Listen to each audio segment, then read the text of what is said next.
Good afternoon and welcome everyone. I'm Peter DeNardis, WM patient and chair of the Board of Trustees. I was diagnosed in 2003 at the age of 43 and I live in the United States in Pennsylvania in a suburb near Pittsburgh. I've been married for 41 years and I have 3 children and 2 grandchildren who are now 16 months old. Since diagnosis, I've had multiple relapses and treatments and yet have been able to keep working full-time, enjoy the major events in my children's lives, and while also doing volunteer work for the IWMF, I've also been able to continue working and improving my home winemaking skills. This segment of our Ed Forum features 3 veteran WM patients who are living well with their disease. Each will share his or her firsthand experiences on a specific aspect of our rare disease that's quite common to WM patients. Today's panelists are truly international and reflect the I in IWMF. We have Ron Ternoway from Canada, Marcia Kleppec from the United States, and Susanne Ohrn from Sweden. If you'd like to learn more about your fellow WM patient panelists, bios are available in the resource center of our platform. After all 3 have spoken, you will have the opportunity to ask questions by typing them in the chat box, or actually, you should type them in the Q&A section, and we'll address them at the end. So please write them down, and we'll look forward to answering your questions as when the speakers are finished. So first we'll hear from Ron Ternoway, who will give us his perspective on participating in clinical trials and making treatment decisions. Thanks very much, Peter, and thanks everyone for joining us for this panel session. I live in Halifax, Nova Scotia, Canada. I've spent more than half of my 15-year Waldenstrom's journey in clinical trials, and this is actually the 4th time that I'm sharing my story with the community. We don't have slides today, so I would just like to point you at where you can find records of this information of mine so that you can then just take note and relax. So I first spoke about clinical trials from the patient perspective at the Phoenix Ed Forum in 2017. You can find my presentation and the slides at IWMF.com in videos and presentations. I really encourage you to take a look at the slides, which are populated with hilarious cartoons by the late Larry Axman, who was a clinical trial veteran and had a wicked sense of humor.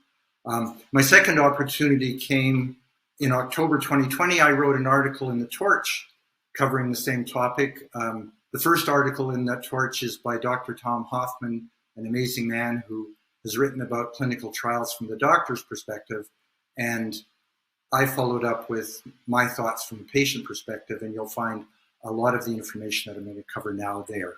And just recently, I updated my story of hope to let everyone know what it's like being in an international COVID trial in COVID times, flying from Canada to Florida on a regular basis with the latest BTK inhibitor. So what's a clinical trial? Let's start with the dictionary definition. A scientifically controlled study of the safety and effectiveness of a therapeutic agent using consenting human subjects. That's us. So in other words, a clinical trial is kind of like the chemistry experiment you did in high school, and we get to be part of the apparatus and material.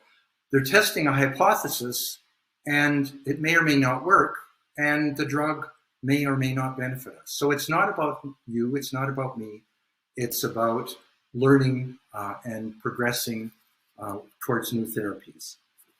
You may be aware that clinical trials have phases. You've probably heard phase 1, 2, or 3, and may wonder what that's all about. Well, phase 1 is what I call, does it hurt?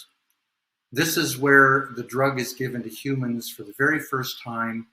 They increase the dosage to see what the maximum tolerable dose is, and it's there the definition of what tolerable means. The second one, phase 2, I call, but does it work?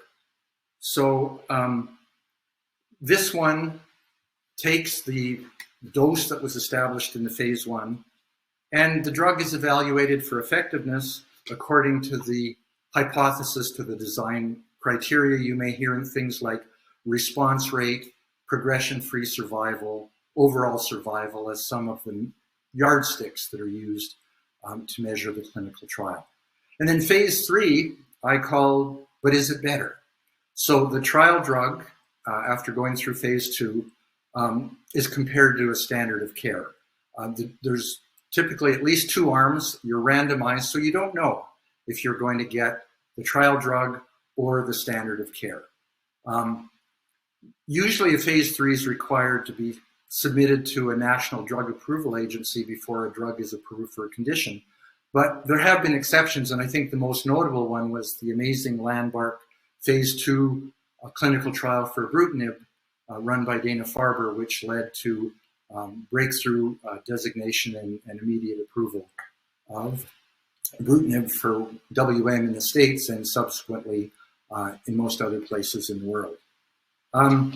So if you have your heart set on a particular drug and you're not really comfortable with being on that first wave, then I would suggest that phase 2 clinical trials is the place to be. You know, the decision to participate in a trial should be thoughtful and well thought out. You really need to carefully evaluate the many aspects of going that way, the trial option. And I'd just like to list some of the personal considerations. And once again, these are all listed in that Torch article. So first thing is kind of looking at your motivation. Why am I doing this? Is it out of desperation? If I run out of options and this is the Hail Mary for me? Is it altruism? Is it, well, this might or might not work for me, but it's going to help others. It's going to advance scientific knowledge, and that's good enough for me. Blind optimism is maybe a third thing. I heard about it from a friend. Sounds like I'll try it.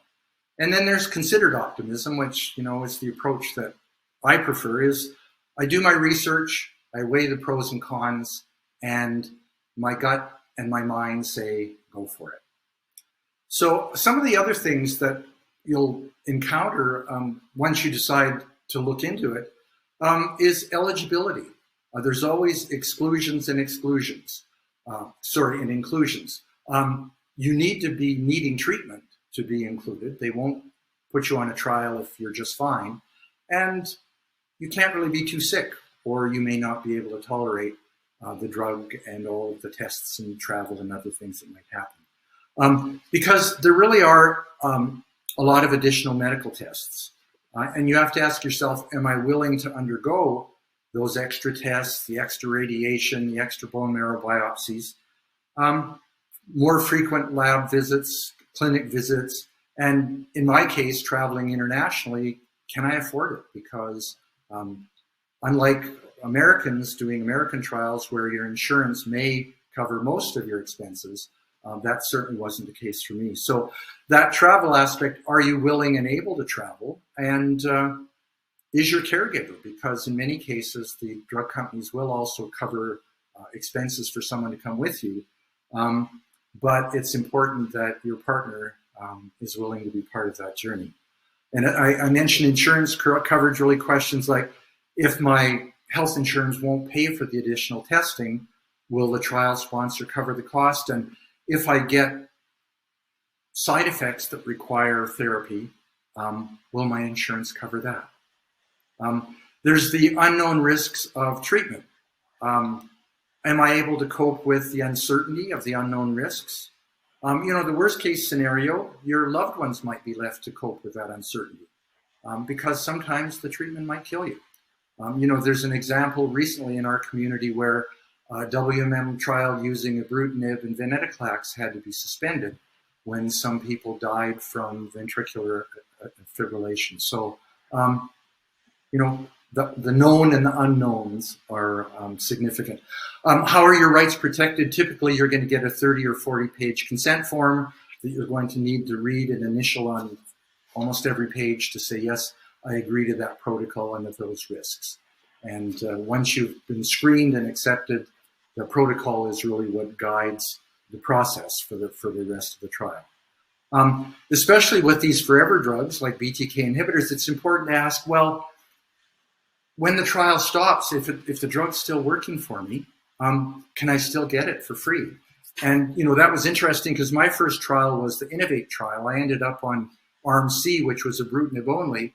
And when the results were published and the trial was ended, American patients had to find their own commercial source of ibrutinib, either insurance or compassionate care, something, where those of us in the rest of the world where it wasn't maybe even approved, we were continued to give the drug at no cost. And I actually stayed on ibrutinib 4 years beyond the end of the trial at no cost to me. And that would have continued had I not progressed on ibrutinib in year 6. So, important questions to ask. And really the pros and cons of a trial versus standard of care. Some of the questions that I ask my doctor, and again, this list is in the torch. What's the scientific rationale for using this therapy for my cancer? Why do you think it's going to work for Waldenstrom's? Which trial phase is this? Is it a 1 or a 2 or a 3? And what are the goals or the endpoints of the study? Will it go on forever? Will it be done in 2 years? How long have I signed up for? Has this drug been used on humans before? Phase 1, probably the answer will be no. If so, what side effects have you already documented so that you can decide, am I willing to take that risk? How's the treatment administered? For how long? What's the number and frequency of medical tests and clinical visits? How many extra tests are just for trial purposes? What's the likelihood this will actually help me? And are there approved or standard therapies that I should try or at least consider first? So, that's a pretty good list and I think very important. For non-American WM patients, there's other considerations because we're all on government-funded healthcare programs. So picking a clinical trial as your first treatment might, in some cases, hem you in as far as subsequent treatments. For example, in Australia, say if you went on the zanubrutinib trial first as a treatment-naive patient, and then it stopped working, you would not be able to get bendamustine or rituximab free. Whereas if you took BR as your first treatment in Australia, it's covered by the health programs. And there are other roadblocks and hurdles, certainly I'm aware of in Canada. I know they exist in the UK, and Susanne maybe will address some of the European things that can trip us up in making that decision. So really important to be aware of that. And some trials aren't only for Waldenstrom's patients. The first one I was on was going to check whether bendamustine and ofatumumab was better than just bendamustine. And that was exciting for me because I had been refractory to rituximab, and so that was interesting. But because it was for all kinds of non-Hodgkin lymphoma, the way you got on the trial was to prove that Rituxan didn't work. The only way you could prove it was to have a CAT scan that showed that your lymph nodes had not shrunk on rituximab, and I have no lymph node involvement. So no lymph nodes, no CAT scan, no evidence, no trial. So that was, that's something that can happen. There are more and more Waldenstrom's trials, but some aren't, just for our beguiling malady. So I didn't give up, and finally in December 2014, I ended up as the last patient worldwide on that famous Innovate trial that you've heard Dr. Mattis talk about. I was in the sub-study of 30 people that had failed on Rituxan, so we didn't have to take Rituxan, and our ibrutinib-only arm got exactly the same results as Dr. Treon's trial. And as I said, I was able to continue on that trial for 6 years. And in the last year, I started to progress. And when I talked to my doctor in Halifax about what do I do next, the only thing he had to offer me was BR. I'd already had fludarabine a couple times, cyclophosphamide months. I knew Rituxan didn't work. And so for me, it was not an option. I had to look elsewhere. And I ended up being accepted in the pirtobrutinib clinical trial in Sarasota, Florida. The reason for me going to Florida is I have a friend I can stay with in Orlando, and I love to spend my winters in Florida. Look at my Tommy Bahama shirt. And so that's been really, for me, the best drug that I've ever taken. All blood counts normal, no side effects, and pretty much all of my trial expenses, except for the standard of care medical expenses, are being covered by the generous Loxolili company. So I'm hoping not to get another 6 years out of this one and then see what magic might be out there for the rest of us.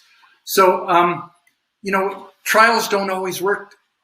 Ibrutinib was magic for me. I think most of you know, at least if you're on Facebook, the magnificent Meg Mangan. If I had a vote, she would be getting the Judith May Award this weekend. Just all of the fabulous job she does demystifying and explaining things to us on the Facebook page. Well, she was on the first ibrutinib clinical trial for treatment naive, and in very short order, she developed very serious and what could have been fatal liver toxicity. And so when she stopped the drug and went in a month, things didn't get better. She had to get off the trial and subsequently ended up doing bendamustine and rituximab. And so what she said is, within a month, I had to be dropped from the trial. This is a very rare side effect. It's serious, but I'm glad it happened while I was on the trial because it was discovered quickly with routine monthly lab tests. The clinical trial didn't have the outcome I was hoping for, but I don't regret participating. And now I get to tell you about Marcia Klepac, our next speaker, WM support group leader in Ohio, Pennsylvania, and West Virginia. She probably holds the record for the most number of clinical trials by a Wally. I think it's 8 and counting. I asked her about clinical trials when I interviewed her for that Torch article, and this is what she said, and I think it's the perfect way to end up. When I started on my clinical trial adventure, my goal was to search for targeted therapies to avoid standard chemo, which didn't work for me. Trials for WM were just beginning and very scarce, so I jumped at any opportunity. Because research with WM was very limited, it was basically very hit or miss situation, and a lot of them didn't work for her. And she continues today, due to the extraordinary research and abundance of clinical trials, the decision to enter a trial should be a much more selective process. Genetic mutation analysis can provide very important guidance in determining whether a clinical trial would be effective for an individual patient. With so many treatment options now available outside of a trial, it is important for the patient and physician to evaluate whether a trial is in the best interest of the patient in terms of risks and benefits. And I love what she says right here. Ideally, the patient considering a trial would discuss the option with a trusted non-trial physician in collaboration with the clinical investigator. So thank you, Marcia, for being such a courageous clinical trial pathfinder, and over to you. Thank you so much, Ron, and congrats on your success with the trials. I participated in an insane number of trials, but never reached the success that you have. So I'll begin. I'm Marcia from Pittsburgh, and my Waldenstrom adventure spans 27 years. I started with MGUS for 6 years, which was really borderline Waldenstrom's. And then 21 years I've had active disease. So I began treatment in 2002 with cladribine or 2-CDA and Rituxan with very minimal effectiveness. So at that point, I decided to turn away from chemo, standard chemo, and look towards targeted therapies. So I mentioned that to my oncologist, and he said to me, well, it's going to be a decade before we have targeted therapies available. And I thought to myself, well, I don't have a decade, that's for sure. So at that point, I decided to look for clinical trials with targeted therapies. And over the next decade, I was in, as Ron mentioned, 8 clinical trials, 5 at Dana-Farber, 2 at the University of Maryland Medical Center, and 1 at the Cleveland Clinic. And then in 2014, early 2014, I was able to get ibrutinib. And very shortly, I had to lower the dose to 140 milligrams because of a bone pain issue. But that got me into my actual first response, and partial response, I should say. And it lasted for 6.5 years, and then I relapsed. And that was 22 months ago. And we added venetoclax to the low dose ibrutinib And I have been on that combination for 22 months. I've had the best response in 21 years, and it just seems like a miracle to me, coming from where I've been. It's sort of like being in a clinical trial of one, actually. So now we'll focus on understanding how you can be your best advocate and take on the CEO role in managing your health. And so let's take a little walk through an advocacy roadmap, and I'll illustrate with some of my personal experiences. So the first key step in this process is to become an informed patient, and that's really the baseline. It can be challenging, so you want to think about what you need as far as information. Gather the information, but go at your own pace, and then realize that this is an ongoing process, and new advances are emerging all the time. So you want to try to keep up, but also consider your time and effort that you're putting into it so that you don't overwhelm yourself. So what sort of knowledge might you need? Well, the basics of the Waldenstrom's disease, important blood tests that you might want to monitor, treatment options, Waldenstrom experts that you might want to access, and the wonderful IWMF resources that are available to you in many ways. So also, as far as being informed, you want to have an awareness of your own health situation, your challenges and your strengths, and that will help you as you go through and try to decide on treatments down the road. In addition, you want to be aware of your personal Waldenstrom mutational status, which is now being determined at diagnosis. So, on a personal note, being informed helped me every step of the way through my Waldenstrom journey. But at the time of diagnosis, it was really a lifesaver. I was fortunate that I had MGUS for 6 years. So I was tuning into a little bit of information about Waldenstrom's during that time, mainly focusing on wellness to prevent progression of, and hopefully prevent progression of the disease. But then my dad was diagnosed with Waldenstrom 6 months before I was. So at that time, I knew I needed to take some serious action. So I made the very important phone call to Arnie Smokler, the visionary founder of the IWMF. And he told me exactly what I needed to know. He told me Waldenstrom experts to see. He told me about recommended treatment options.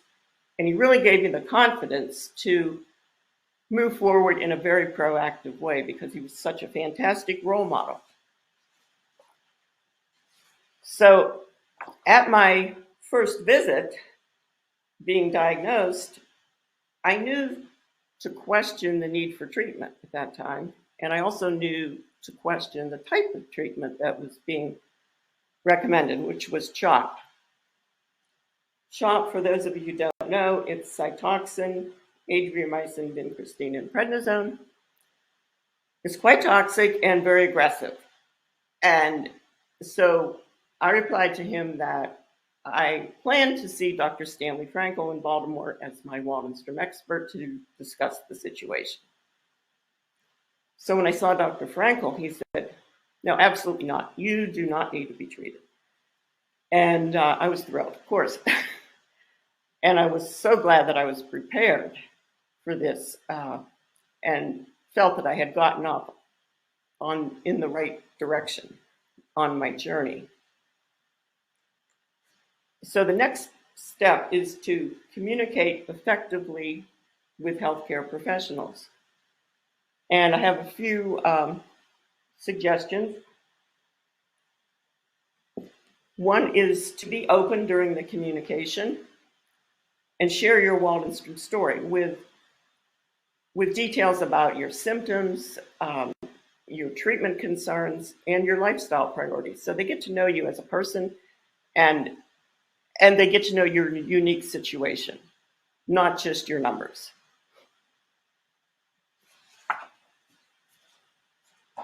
Another thought that I had was to ask those critical questions during your visits for clarification and decision making.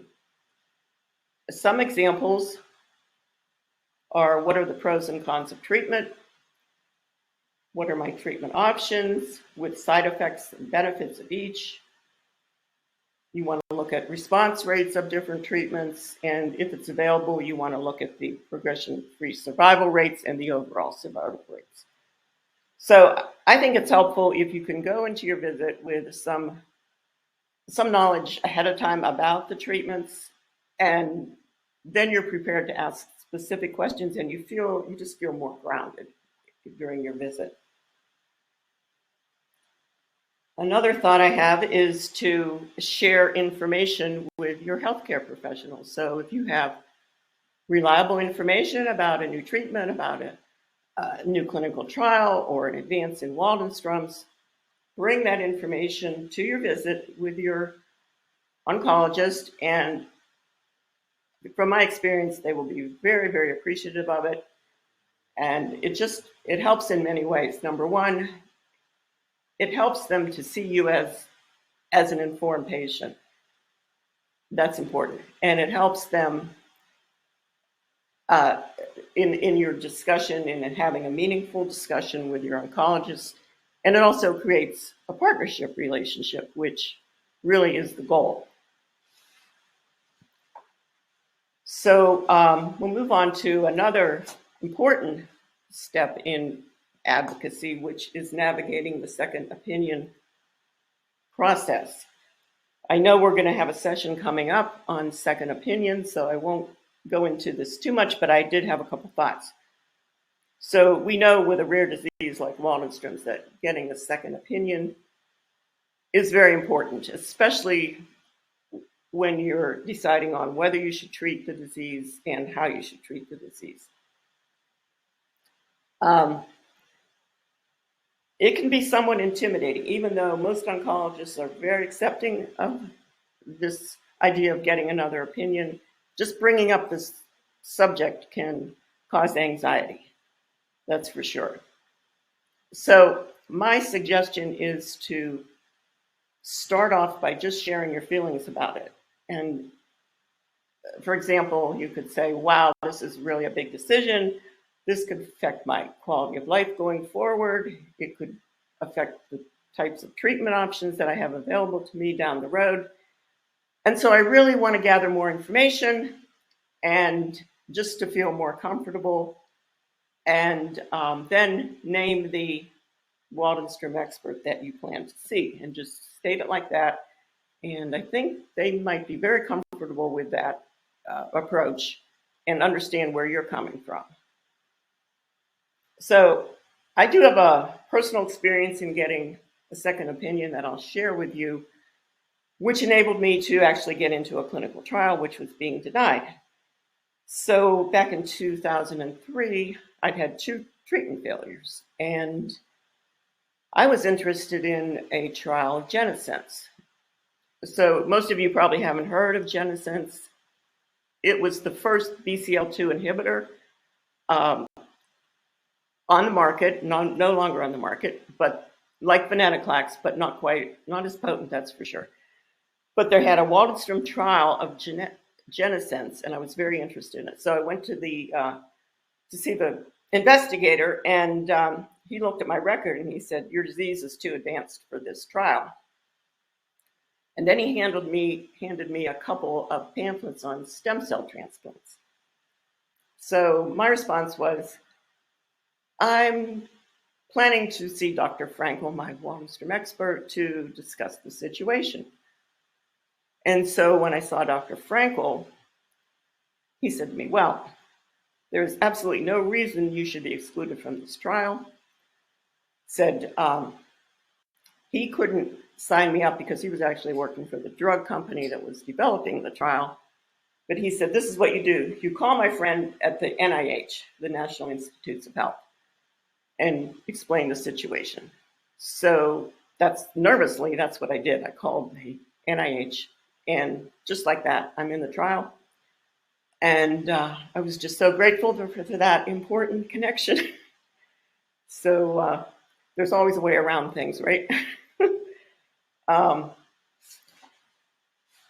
So going to a little higher level of advocacy, participating in shared decision-making can be very helpful and has many benefits, but not everybody feels comfortable doing this, and I understand that. So that's your choice to whether you want to take it to that level or not.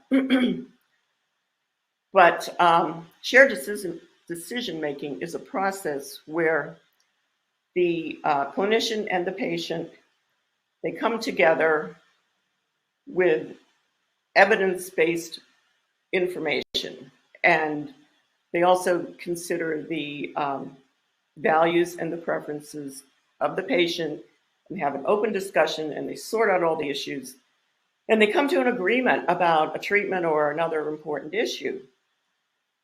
And so they have found through studies that the satisfaction level of patients and physicians has been improved with this process, and also more positive patient outcomes like quality of life and symptom reduction. So I'll share briefly an experience I had 22 months ago with shared decision-making with my local oncologist, which had a very positive outcome, fortunately. So I was relapsing on low-dose ibrutinib badly. That's 6.5 months. And my oncologist and I previously had discussed using venetoclax if that happened, but we had different views on how to use it. And so my oncologist preferred to use venetoclax, stop ibrutinib and use venetoclax by itself because of the interactions of the drugs and possible risks. And I understand that, but I was coming from a different place. I was coming from a place of fear because I had relapsed on another BTK inhibitor in a trial before ibrutinib. And when the drug was stopped, my IgM shot up like a volcano. And my disease progressed to the point where we almost couldn't control it. So that's where I was coming from, and I shared that with him. And then we were both aware of the very positive outcomes of this combination therapy with CLL and mantle cell. And we also were aware of the trial at Dana-Farber with ibrutinib and venetoclax that was underway. So putting all this information together in this kind of shared decision-making process, my oncologist agreed to add the venetoclax to the ibrutinib. And I was just so grateful that he went out on a limb for me. And it has been great. I mean, I kept relapsing for 2 months, and then the drugs just just kind of worked their magic together. And I'm in the best response that I have had in 21 years. And so I just feel so fortunate that this is working out, because my options were quite limited, to say the least. The last step in the process of being your best advocate is to find support to strengthen your advocacy role.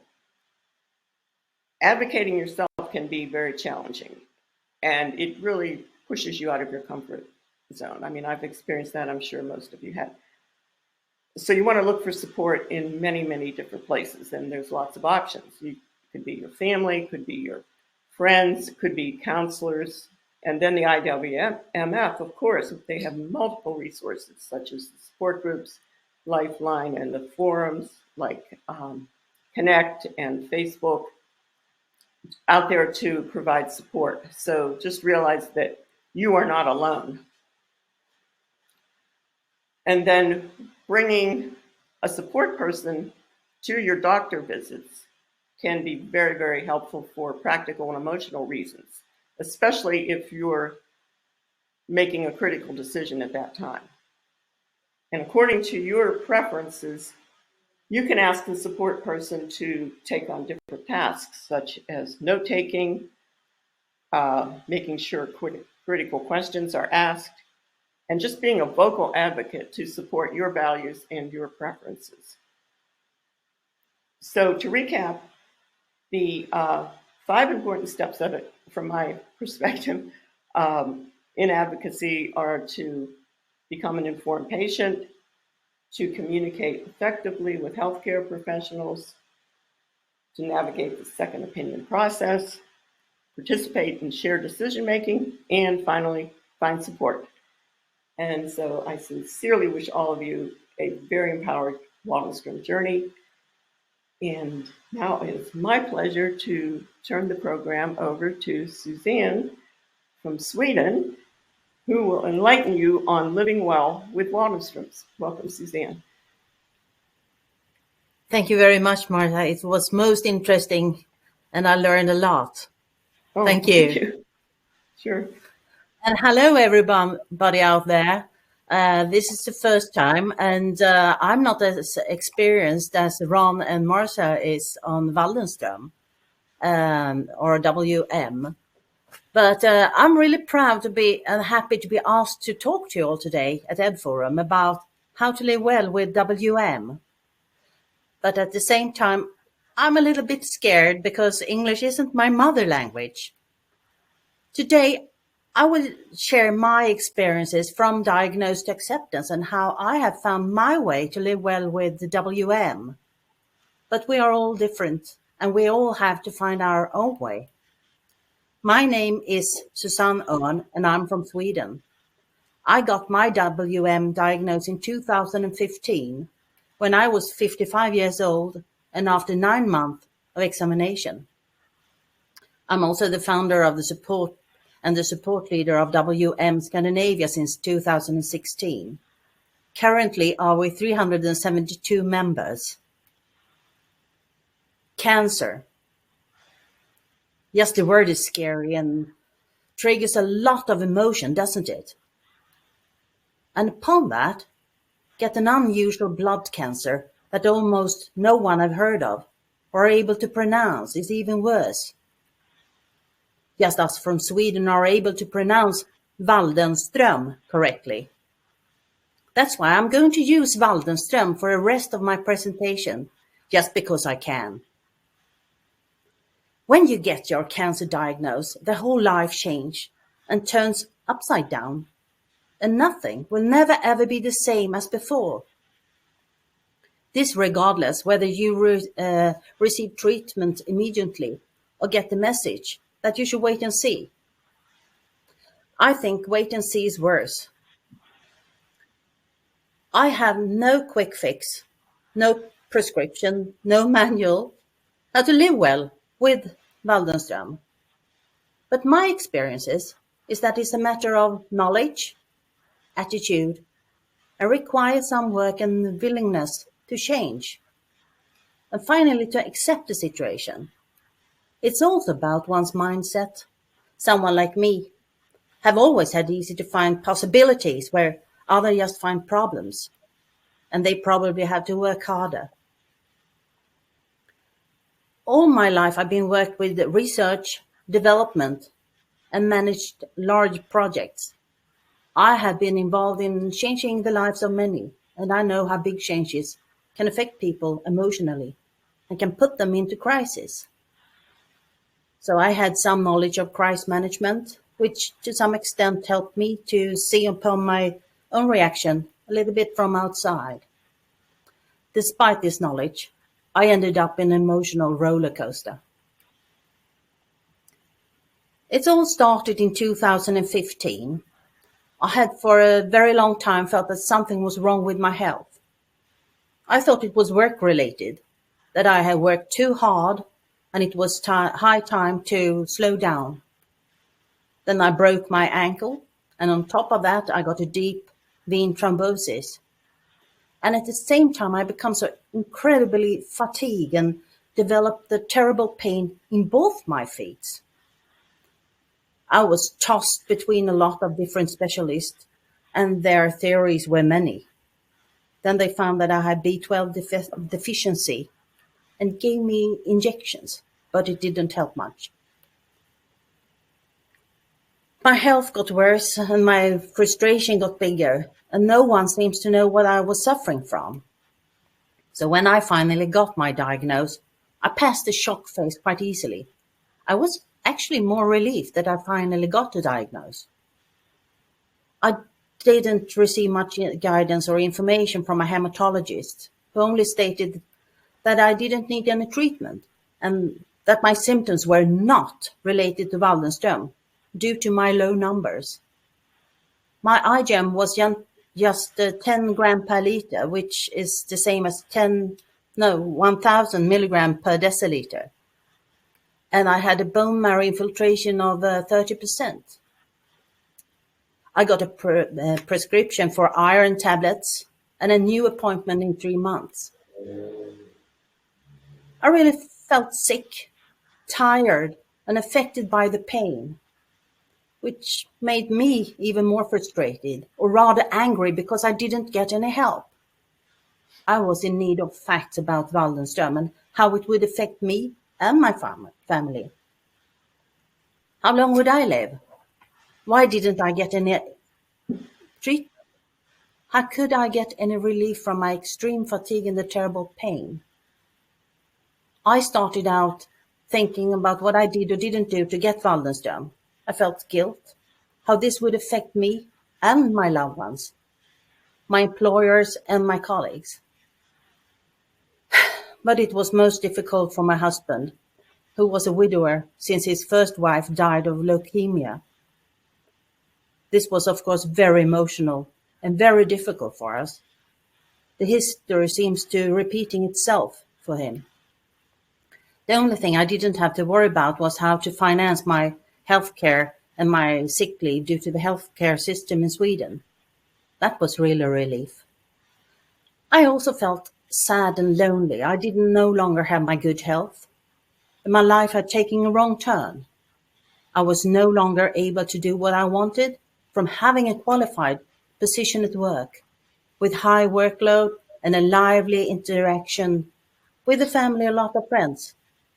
I was forced to take sick leave, and I was unable to participate in most activities. And many colleagues and friends were avoiding contact since they didn't know how to handle the situation. I felt I was in a sort of vacuum. And when I met someone I knew, they told me how alert and fresh I looked, even though I know I looked like shit.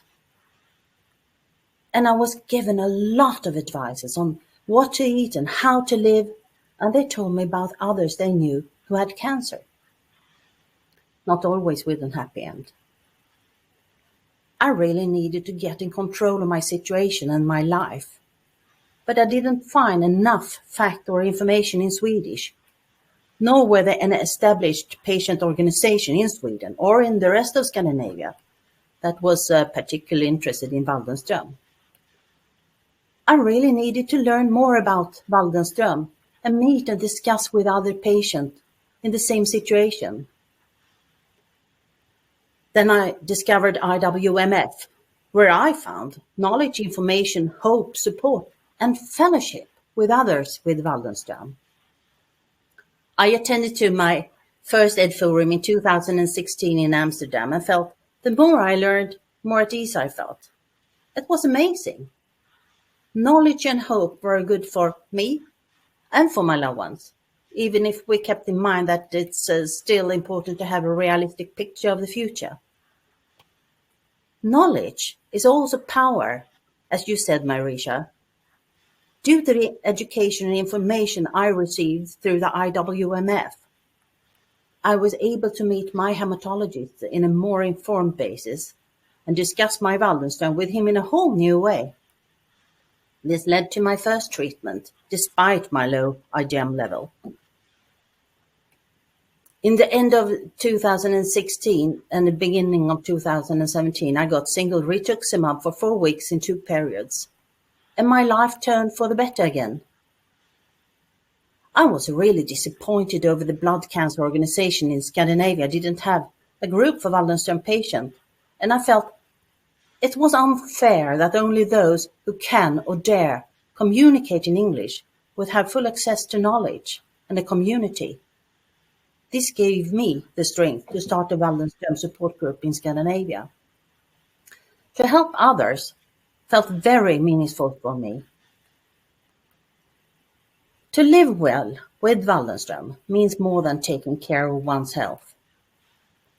Yes, we know all that we should eat healthy and we should exercise. But living well means so much more than that, doesn't it? The first step for me was to try to accept that I have a little devil named Waldenstrom who lives in my body for the rest of my life, and still try to make the best of it. The second step was to accept the roller coaster of emotion that affect me and my loved ones. I neither have to like Waldenstrom, nor have given up or think it's fair or good. I'm just trying to state that now the reality is like it is, no matter what. Accepting Waldenstrom allows me to focus what is most important to me. I often think of my grandma Ebba. She always said, "Every day has enough of its own worries." She explained that one should not waste energy on worrying about what might happen, because either you have run out of energy that you would need in the future, or worse, you have used your energy completely unnecessarily, instead of using the energy on something you like, that generates energy. Over time, I begin to feel more hope for the future. I know that I will not be completely healthy or free from Waldenstrom, but there are good opportunities to live well with Waldenstrom for a long time, at best with mild or no symptoms at all. In addition, new treatment methods are constantly being developed, and the side effects of the treatment are becoming fewer. Hopefully, there will be some treatment that can cure Waldenstrom in the future.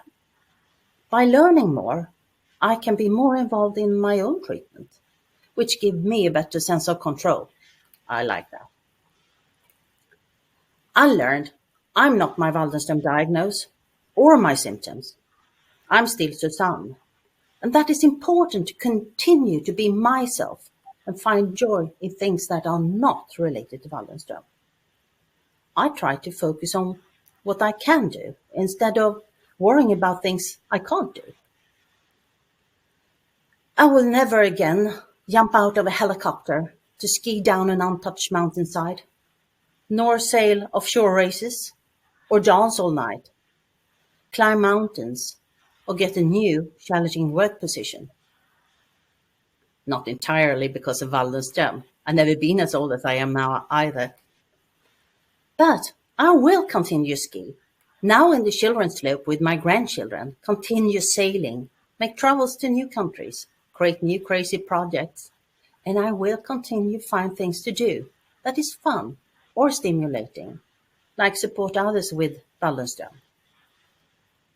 I learned to appreciate my new life, a life with Waldenstrom, by focusing on what gives me joy and pleasure daily, to make every moment count and get the most out of every experience. It's to live well with Waldenstrom for me. I'm glad that I have shared my Waldenstrom journey with you, from diagnosis to acceptance, and what part I have found most important in order to live well with Waldenstrom. And to tell you the fact, after that forum, I will go sailing with my grandchildren and enjoy the sea and the freedom and the rest of the summer. Thank you all for listening.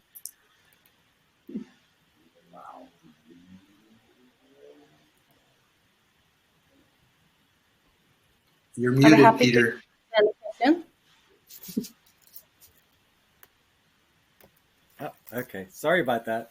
Yeah, that's amazing. All three of you did a fantastic job. Ron, Marcia, Susanne, excellent sharing your patient-to-patient viewpoints on the Waldenstrom's journey. I tried to pronounce that properly. I hope I did. And how to overcome the many challenges that living with Waldenstrom's can bring. There are a few questions here in the chat, the Q&A area, and I'm going to try my best at directing them to you. So we'll kind of go through them one by one. I may throw in a couple that came to mind for me, but I figured I'd ask other people's questions first.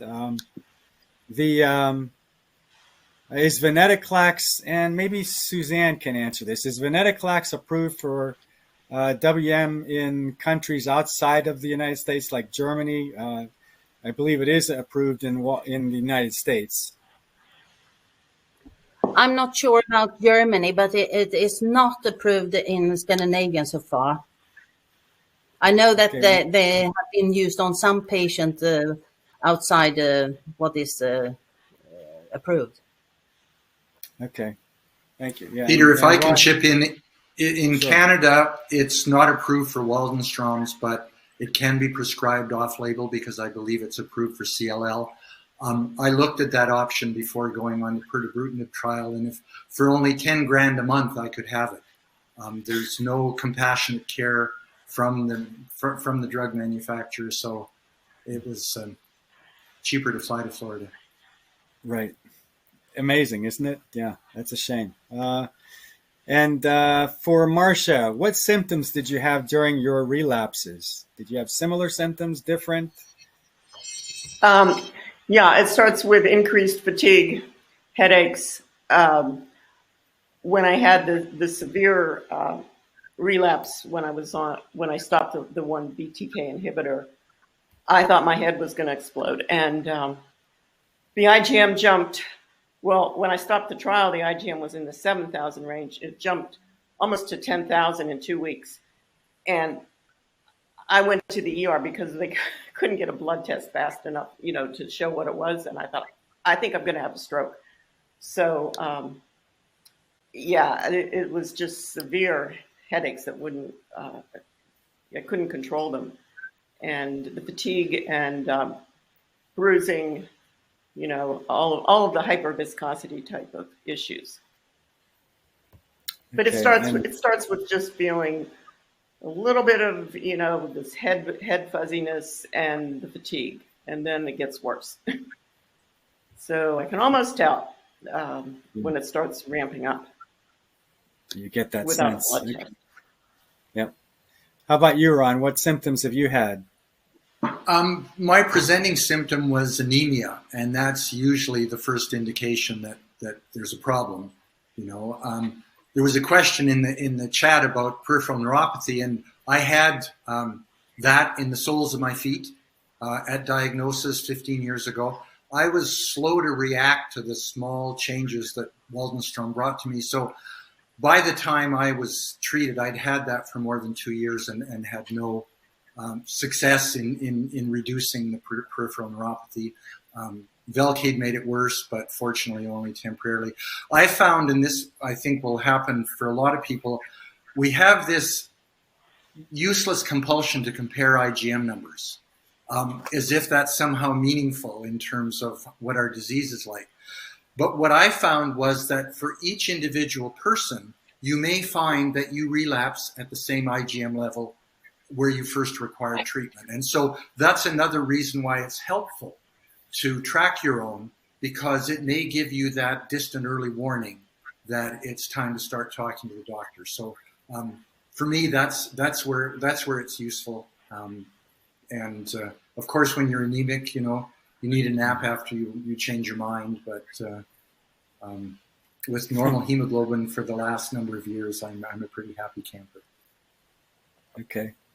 Yeah, and you mentioned about tracking your numbers. Like, maybe I'll ask this one for Susanne. Like, I know in the United States, it may be Ron too, but a lot of the larger medical institutions now give you instant online access to your blood test results, and you can see the trends over time, and you can see past history.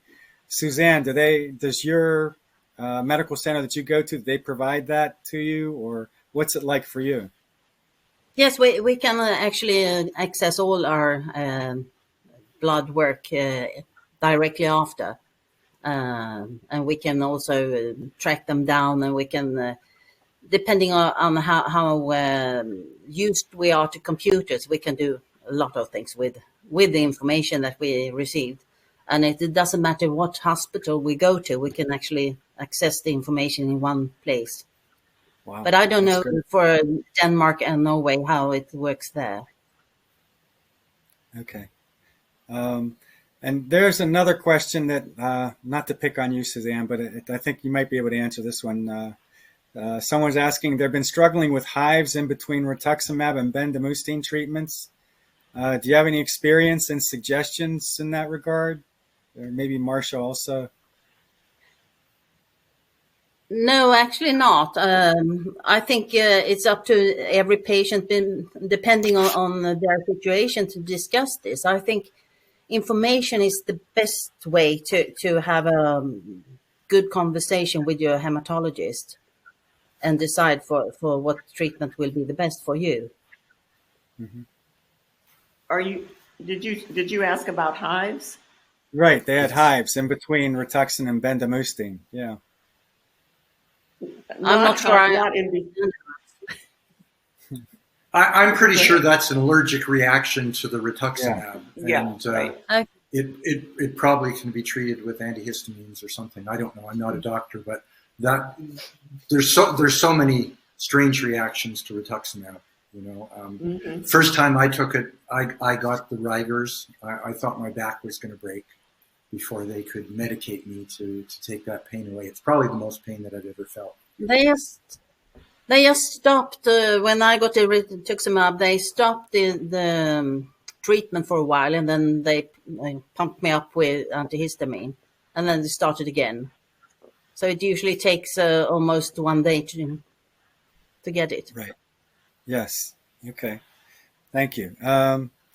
Let's see. There's a question about trouble with vision. I know that's usually with. Well, I'll let. I don't know who could answer that one, but sometimes it's due to elevated serum viscosity levels.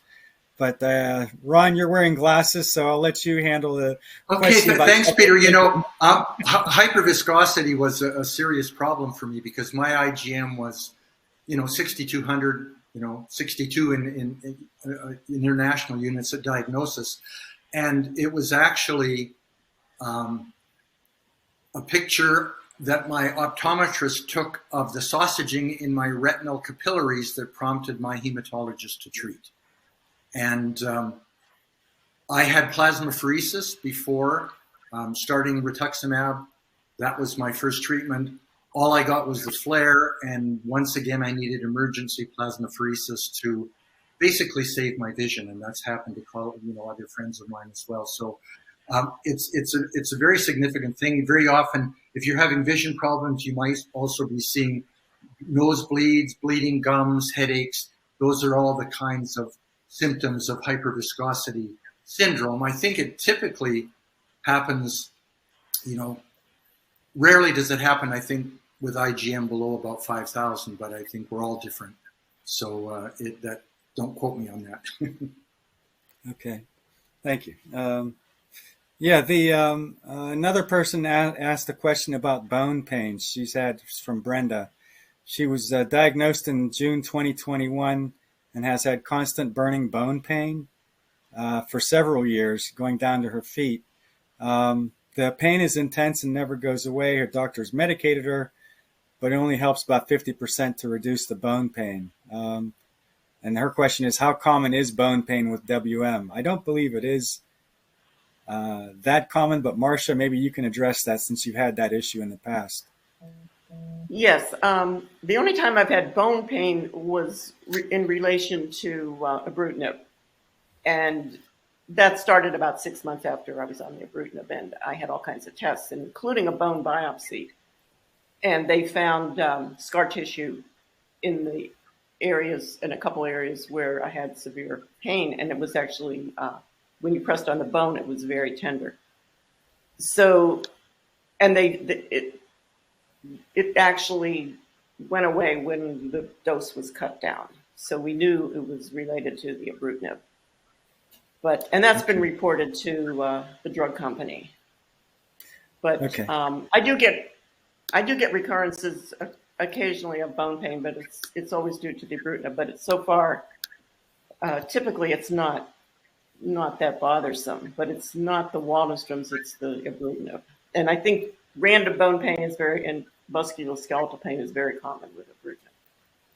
Okay, I think I have to kind of wrap up here. We got about a minute left, but thank you. And for that person who had the bone pain question, I'd suggest reaching out to a specialist or someone who is much more experienced with Waldenstrom's, because you obviously have something serious going on that's not getting addressed. But I do appreciate all of it. I could spend all night talking to all three of you. This is amazing, and I wish we had more time. But I thank all of you for participating. And thanks for providing your tips and your own background and your own experiences to help others navigate and better understand what it's like to live with Waldenstrom's and live well with Waldenstrom's. And your suggestions on finding support, taking advantage of different strategies by way of the IWMF and external resources, learning more about the disease. We all have a lot we can learn from each other. We're grateful to all of you also in the audience for continuing to participate, and to our EdForum title sponsors, BeiGene and Pharmacyclics, St. Janssen, as well as our other EdForum sponsors, Selectar, the Treadway Foundation, and X4 Pharmaceuticals. The IWMF values your input about these educational programming, so please complete the post-event survey that will appear on your screen. And stick around for the next session today on getting a second opinion. Also, I do want to say, and now I lost my note. Okay, I want to make sure I say this right. When you leave this session, make sure you navigate back to the theater or homepage to get to the next session. And take care, everyone. Thanks, Peter. Thank you. Thank you, Peter. Thank you.